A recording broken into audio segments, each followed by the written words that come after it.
Namaste.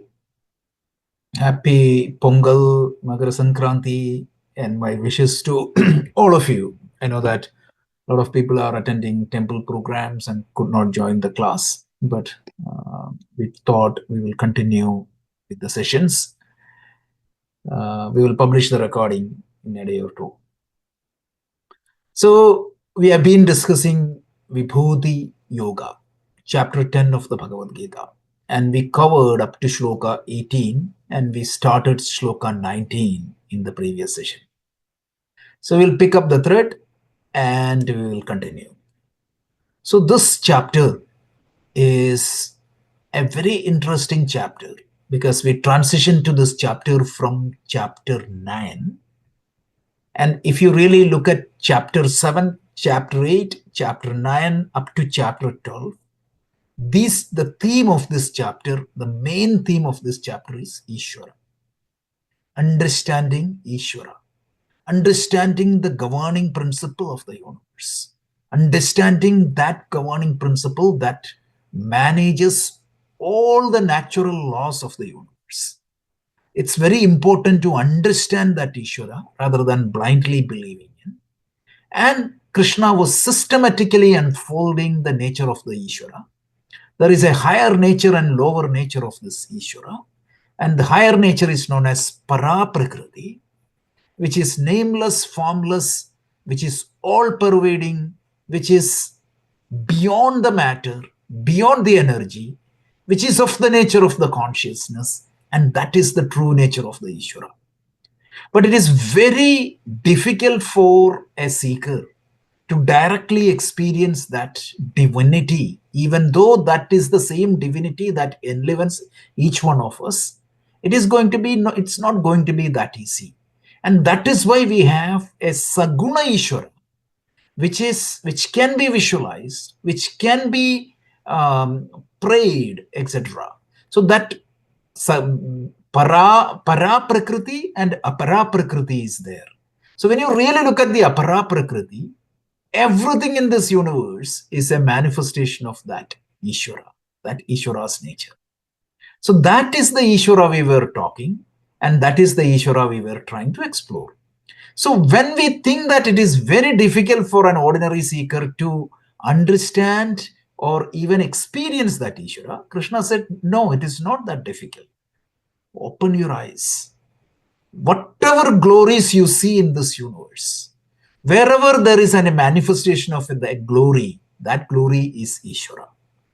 That is the theme of this chapter.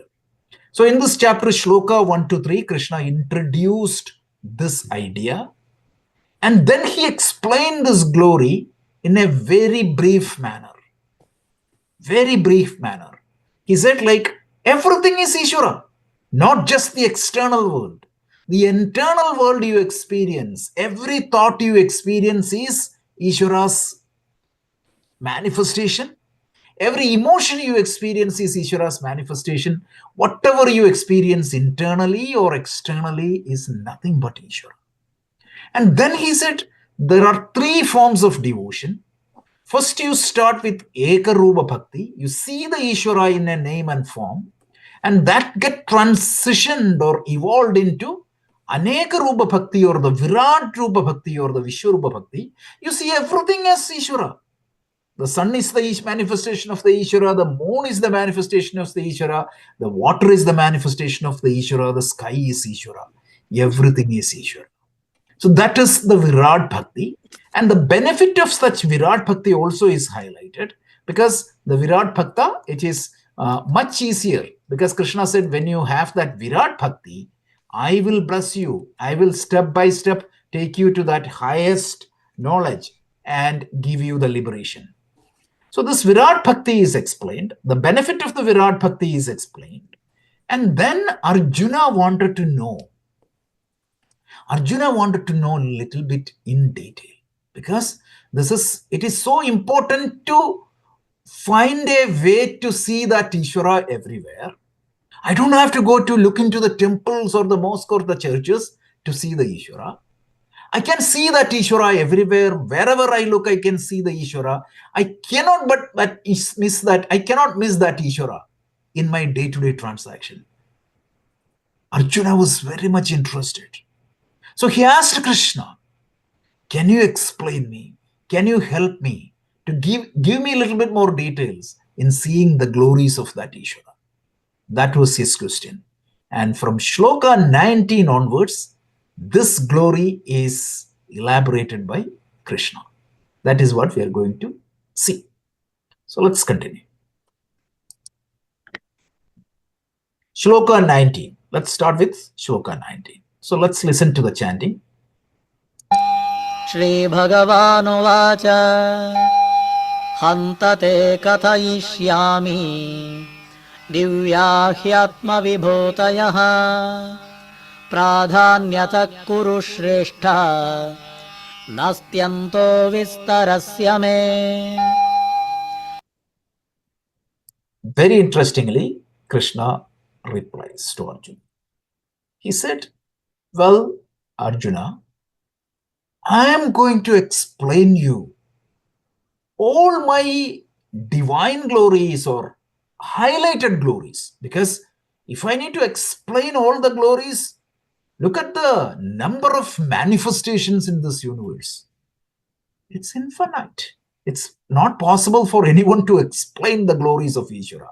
So, to help you to see that Ishvara, wherever you look, whatever you do, whatever you see, for you to see that divinity, right, the ability to see Ishvara everywhere, I am going to highlight some of my principal glories, Vibhuteha, Divya Vibhuteha, right? Because truly there is no end to my manifestation. So I cannot explain everything, but I'm going to highlight a selected few so that you can meditate upon them. You can try to see that Ishvara everywhere. So let's deep dive a little bit more onto this. So basically, Krishna introduces this topic before actually enumerating the divine glories. So this Shloka 19 is just an introduction of the glories. So the word used here is Hanta. Hanta in Sanskrit here means Krishna's willingness and his enthusiasm to share the manifestations of the divine with Arjuna, because it is going to give a special skill. When you see Ishvara everywhere, naturally you will follow dharma. Right? So some people wear Rudraksha, right? A lot of people wear Rudraksha. One purpose, there are many reasons for you to wear Rudraksha. One purpose is it is Rudra Saksha.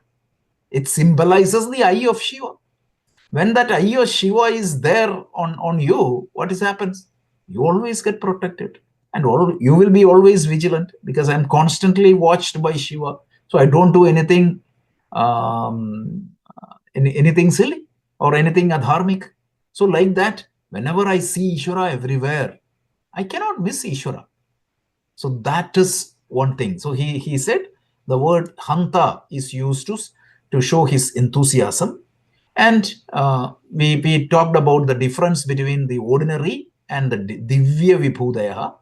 Ordinary glories means it is just, meaning you cannot, everything, right? Every aspect of the life, every functionality, walking, winking, digestion, everything is glories of Ishvara. So if you cannot enumerate all that. So I am going to enumerate the most important one. And because the reason why I cannot enumerate everything is the glories are infinite. Mama, this is Ananta na asti, right? That is what Krishna said. There is infinite. It is not easy. It is not like you cannot enumerate that. So selective descriptions of the glory, that is what he is going to say. So that is what it is. And these glories are in fact alambanams. Alambanam means object of meditation, and they are the object of worship.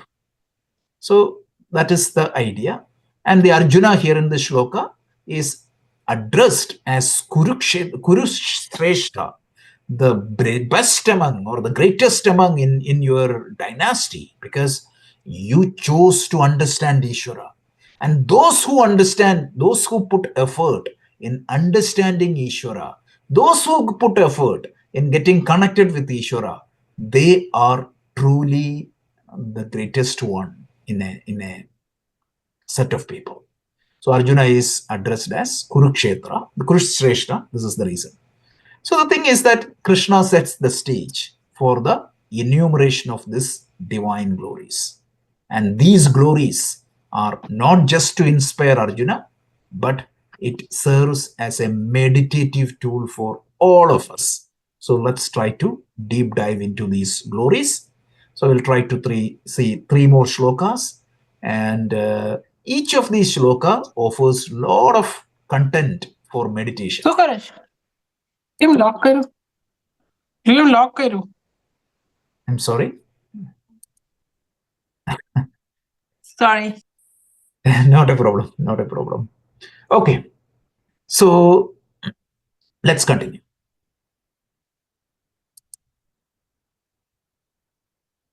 Shloka 20. Let's listen. Shloka 20.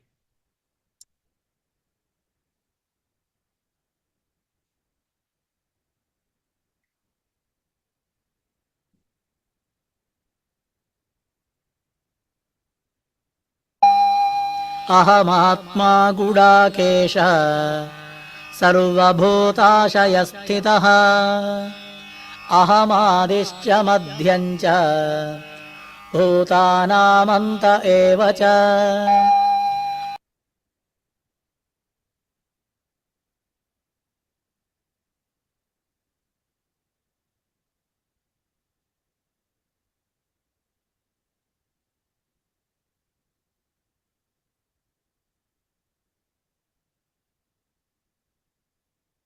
So he says, Aham Atma Gudhakesha.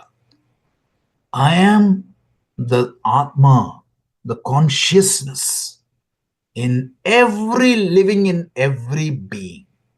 Wherever there is a life, living being, I am that life principle. I am that consciousness. So the first glory Krishna highlights is the most important glory, which is Atma. So I am that Atma, Krishna tells. I am that Atma, O Gudhakesha, the one who conquered sleep. And then he say, I am the beginning, I am the middle, and I am the end of all being. In other words, I am everything of a human being. That's it. This is the simple meaning. Let's try to understand the deeper meaning. So first, introduction to the glory of Ishvara. So he started enumerating the glory from this shloka, and up until shloka 38, from shloka 20 to 38, each meaning different glories are enumerated, and each of these glories is going to serve as a meditative tool for us. So the first glory described is Nirguna Chaitanyam, pure consciousness. So it is the most fundamental form of the reality. Or if you think about matter, the matter is a derivative of something. So if you go like that, the most fundamental form of existence is consciousness. We have seen that. So this consciousness is Ishvara. And this is the subtlest, and this is the highest order of reality of Ishvara. Chaitanyam or sentience is the ability by which you are perceiving, you are feeling emotions and thoughts. It's not like the sentience you see in neuropsychology. This is totally different. In neuropsychology or in neuroscience, consciousness is a property of the brain. Here it is different. In the Vedantic vision, the consciousness has an independent existence of the body, and it is because of this consciousness you are able to enliven your emotions, feelings, and thoughts. And we already talked about this. In scientific circles also, similar discussions have started. The best example is the hard problem of consciousness. So this Chaitanyam or the consciousness is the foundation of life, and without which the matter become the being become insentient and dead. So consciousness is the principle that makes a living being living.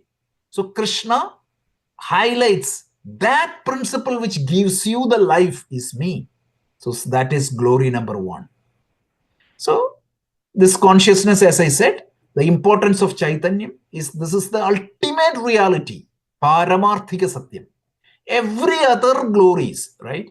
Every other glories you are going to see here afterwards is a derived glory of this Paramarthika Satyam. They are known as Vyavaharika Satyam or relative reality. Without this consciousness, the body and the mind, it becomes inert, essential matter, Jata Surupam. So this is the importance of that. So when you realize this Ishvara as the life of every being, it gives a tremendous respect for your life and the life of other being. And that is why we always want, right? So why vegetarianism is popular in our culture? Even meaning it is minimizing the harm. That's it. There is nothing more than that. So because you life, meaning you respect that life in every being. Next point is that what is that? So when you see another person, the tradition in our culture is namaste. And what I'm doing, I am saluting that is divine principle which is there in you, which is there in me, which is there in everywhere. So I am saluting that divine principle in you. So that reverence for the life is always emphasized. You cannot play that down. So you have to see that divinity in all being. So this vision is going to help us divinize or spiritualize every living being you see. You look upon the being with respect. You look upon the living being with some devotion. So that is the key thing. And then Krishna says, God, Ishvara, as the source of creation, Ishvara as the cause of sustenance, and Ishvara is the cause of dissolution, because he uses three terminologies here. Adi, indicating Srishti Karanam, the cause of creation.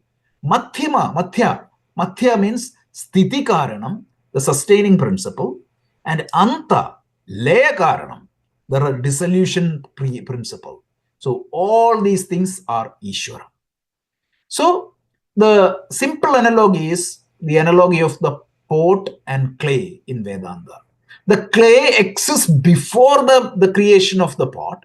The clay exists during the life of the pot, and the clay will continue to exist even after the destruction of the pot. The water existed before the creation of the wave. The water existed during the life of the wave, and the water will exist after the death of the wave. In fact, the wave is nothing but a manifestation of the water. So, like that, Krishna is saying that your material cause, your sentiency, everything is nothing but me.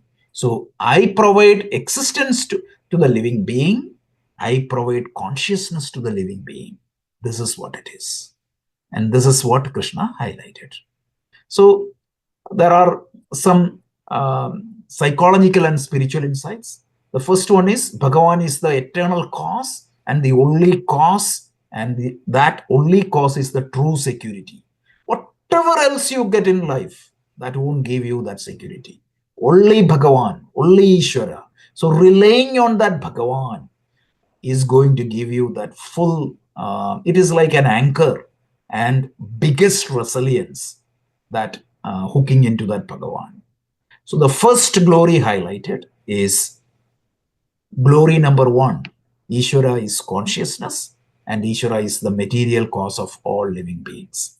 So Ishvara is the consciousness in all being. Ishvara is the material cause of all being.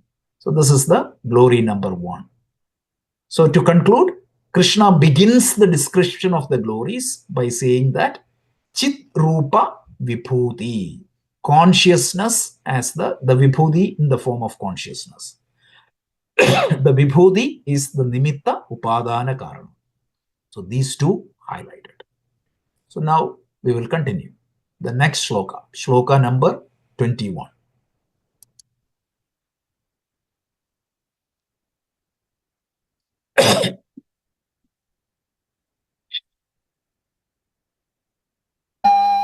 आदित्यानामहं विष्णुः ज्योतिषां रविरंशुमान् मरीचिर्मरुतामस्मि नक्षत्राणामहं शशी.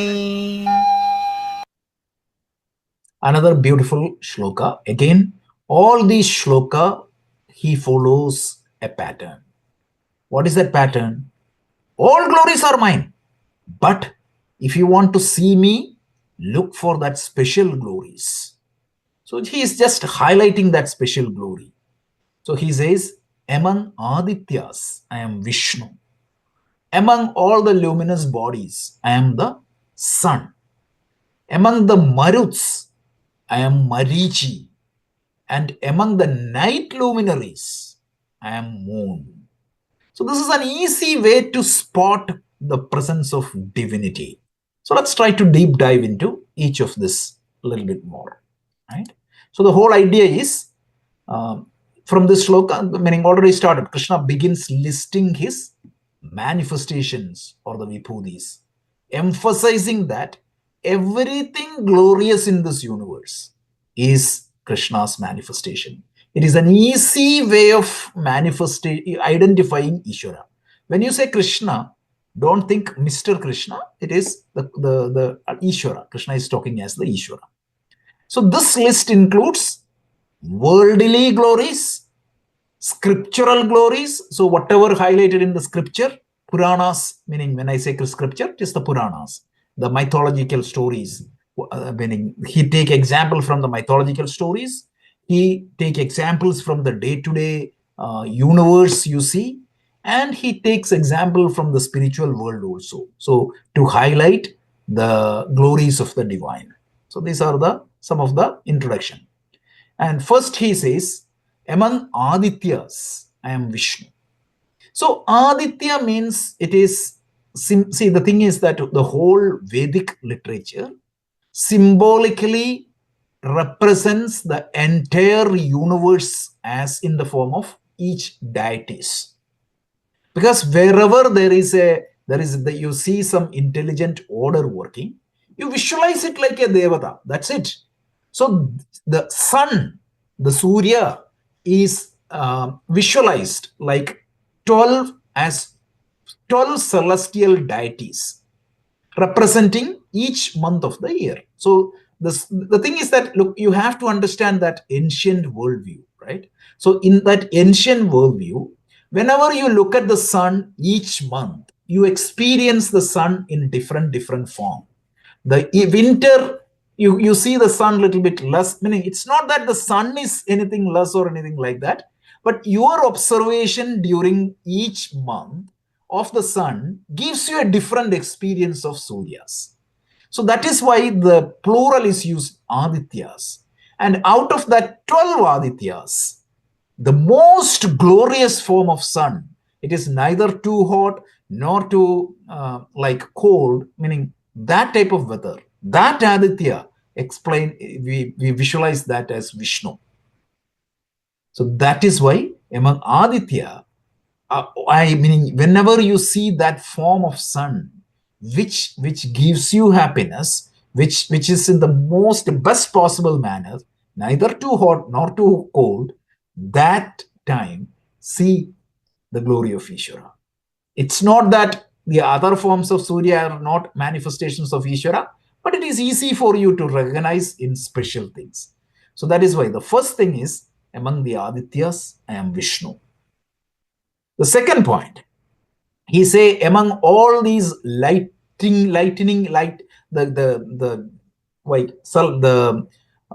celestial luminaries, I am the sun. So you see, as far as you see all these celestial bodies that gives light, whether it is sun or the other planets or even the stars, as far as your experience is concerned, the most radiant and the most vibrant celestial body is sun. So that is why he said, among all the jyotis, all the sources of light in the sky, I am the radiant sun. He say Amshuman or Ravi. The one, Ravi is a name of sun, and Amshuman, he is known as Amshuman. He gives brilliant rays. So this is a direct manifestation of the Ishvara. So whenever you see Ishvara, sun, you can always see the glories of Ishvara. And because of this importance only, you see in our culture, in the Vedic culture, sun is central to life and is revered in lot of rituals like Sandhya Vandanam, all the prayers like Aditya Hridayam. So this is the reason why. So you're not praying to sun, you're praying to the Ishvara whose glory is manifested in the form of a sun. So you see hundreds of glories illuminated, but how many Ishwaras are there eliminating all these glories? Only one. So this is something that you need to understand. Hinduism or the Sanatana Dharma doesn't worship many gods. We worship only God, but that one God has many glories. And through each of these glories, I can relate to that Ishvara. So among Adityas, I am Vishnu. Among the luminaries, I am Sun, Surya. The next one is among Maruts, I am Marichi. So again, a group of 49 deities presiding over the different aspects of wind. So the entire domain of wind, how the wind is coming, like it could be a simple breeze, it could be like a storm, or it could be like a tempest. There are different type forms of wind. So in the ancient Vedic times, they categorize this wind into 49 categories. It might be more now, right? Or less right now. But you see, based upon that worldview, whatever you can perceive, they thought that, okay, they assigned each they visualized each of these forms of wind as each of these maruts. Marut technically means it's a form of wind. And out of that, there is a particular marut which is known as Marichi. Marichi, the deity Marichi represents the gentle, the pleasant breeze distant from a destructive winds or storms or tempest. So this is the most pleasant form of the wind. And that is where, whenever you get that pleasant breeze, nice breeze wind, you see the glories of Ishvara. See, if you visualize this, this is very powerful. The next one is among the night luminaries. Whatever light source you see in the night, I am moon, right? Because moon gives maximum light in the night. So the moon is highlighted as the most brilliant and attractive among the celestial bodies that shines in the night. So more than planets, more than stars, sun gives you the pleasant experience. And it is easy for, moon, Shashi moon, and like Aditya is sun, Ravi is sun, Shashi is moon. So Shashi is highlighted as, again, in the night time, whenever you see that moon, you can recognize Ishvara.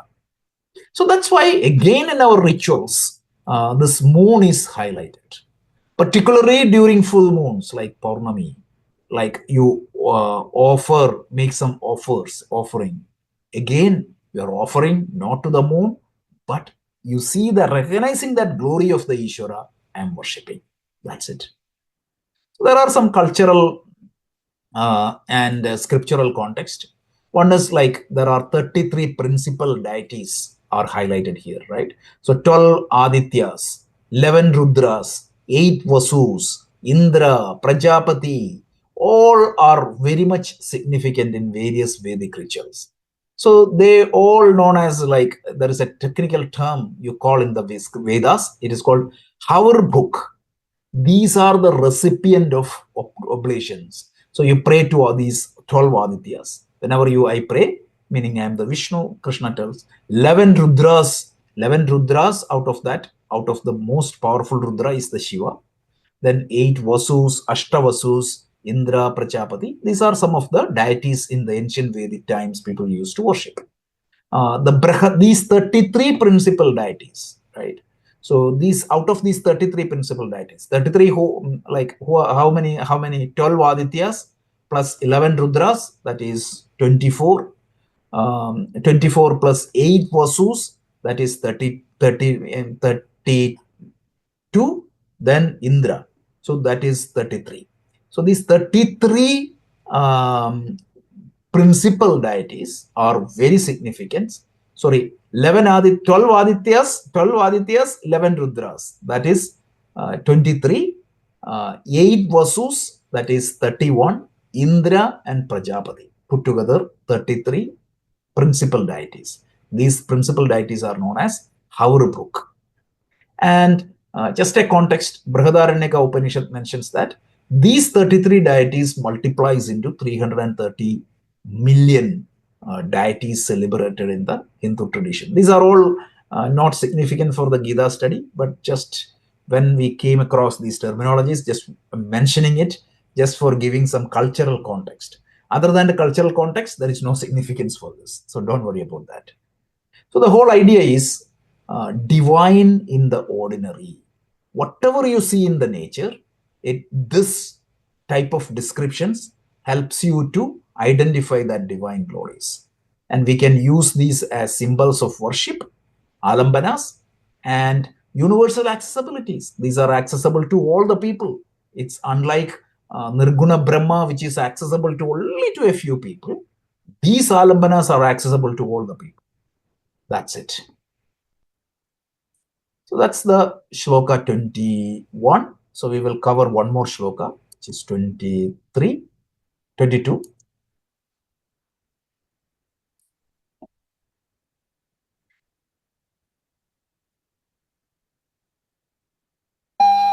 वेदानां सामवेदोऽस्मि देवानामस्मि वासवः इन्द्रियाणां मनश्चास्मि भूतानामस्मि चेतना.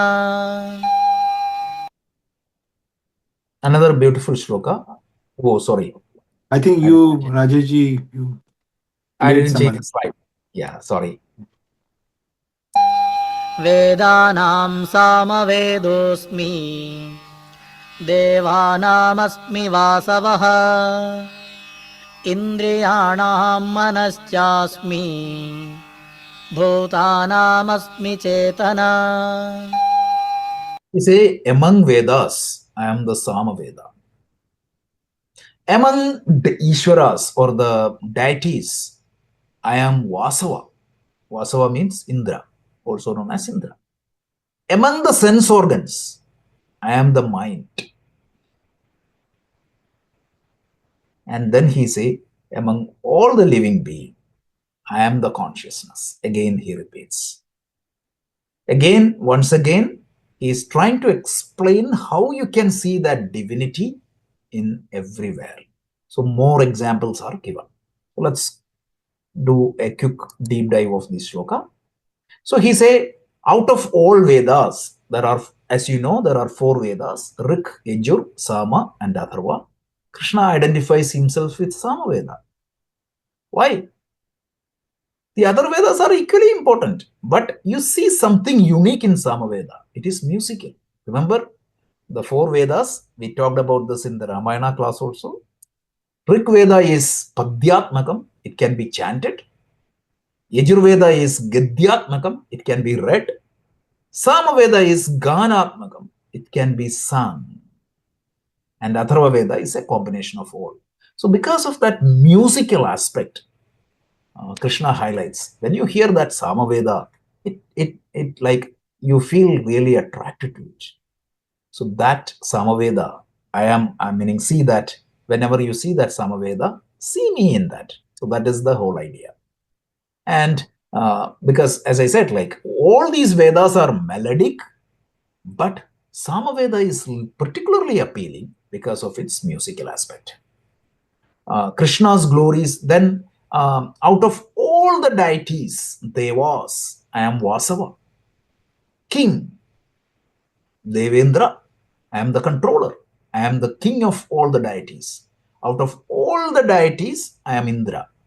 See, you need to understand. See, as I said, like the glories are described either from the the world we live, nature, or the second one is from the Purana. So this is an example of the Purana. And the third one is spiritual aspect. So these are the three buckets from which the glories are highlighted. So Devas, who are Devas? Don't think that they are like something that you see in these movies and web series. It's slightly different. So the whole idea is all the jivas, including us, when we accumulate a lot of punyas, what happens? We get a birth which is with a lot of luck, with a lot of power, and that type of life is considered as devas. And the one, say, imagine like there is a third world country, a person living in a third world country. If that person think about the life in United States, it can be considered as heaven. And then if you can imagine the president of United States, who has the maximum, the most powerful person in the whole world, like that, you can imagine an exalted, elevated lifestyle amongst those people who is the leader of that. So you see, whenever you have such people with great power, see, my glory, that's it. And then he say in sense organs, out of all the sense organs, you have 5 organs of perception and you have 5 organs of action. Krishna says that in that Kanta Karana, right? The Karanas are there. Out of all the Karana, there are Bahya Karana and Anta Karana. I am the mind, because it is that mind controls, all the sense organs are governed and controlled. See, the eyes will look into that direction which is commanded by my mind. So that is why a controlled mind is a manifestation of Ishvara. You can, so that is why the mind meditation is always highlighted in the Upanishad teaching, because you can, when the mind is under control, the Ishvara is going to sit there. That's it.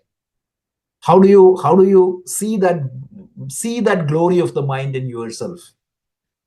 In Adhyatma Ramayana, there is a beautiful verse. It tells, when you drive Ravana out of your mind, you can see Rama in your mind.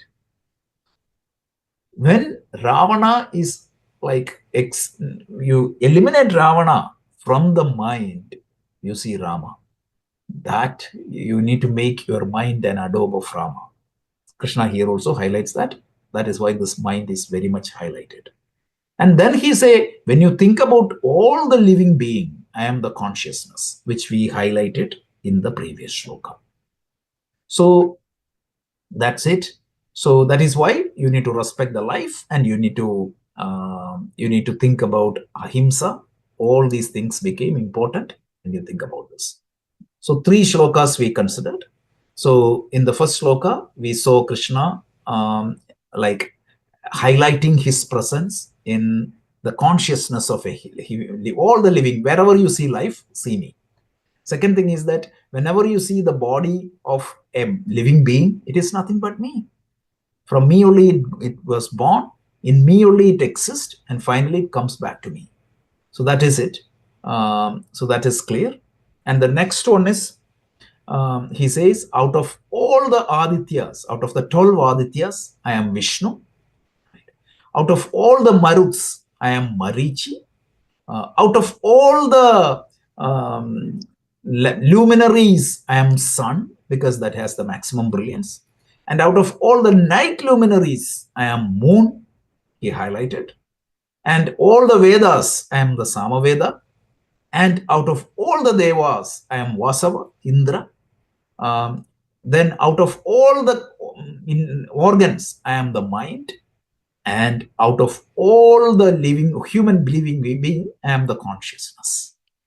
This is the whole chapter is going to be a identification of other things in this direction. But the message we convey is very simple. One is, how do you see that divinity everywhere? Second thing is, use these as alambanas, objects of meditation. So we can conclude here, and we can have a quick Q&A. But before that, let me play the closing prayer, and then we can stop the recording and do the Q&A. So let's do the Purnamada.